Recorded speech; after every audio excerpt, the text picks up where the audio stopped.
আসসালামু আলাইকুম। সাগর ফার্মের পক্ষ থেকে আপনাদের স্বাগতম। এই যে আমার হাতে একটা জিনিস দেখতে পাচ্ছেন, এটা অনেকে হয়তো ভাবতে পারেন এটা আখ বা গ্যান্ডারি, যে নামে চিনেন না কেন।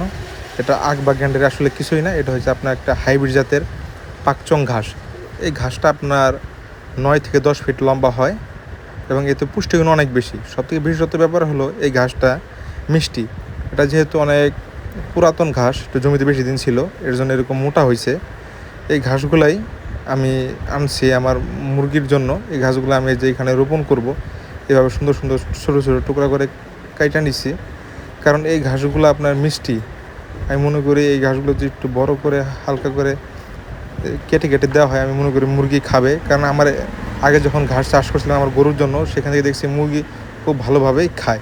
তাই ভাবলাম যে আমি আবার আমার মুরগির জন্য এই ঘাসগুলো লাগাই, দেখা যাক মুরগি খায় কিনা। এই যে জমি প্রস্তুত করছি, 6টা খোপ করছি, এখানে এই ঘাসগুলা লাগাই দিব। দেখা যাক পরবর্তী মুরগি খায় কিনা, আপনাদেরকে সব কিছু ডিটেলসে পরে জানানো হবে।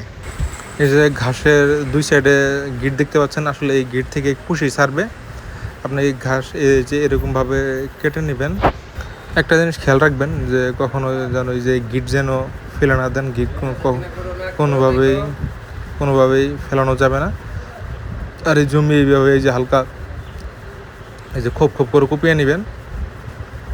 একটু দূরত্ব রাখবেন, কারণ এটা অনেক ঝোপের মতো হয় এবং একসাথে অনেক বড় ঝোপের মতো, আপনি যে সোন চিনে থাকবেন, এরকম ঝোপ আকারে অনেক বড় হয়ে থাকে। এইভাবে আপনারা গাছটা লাগাবেন।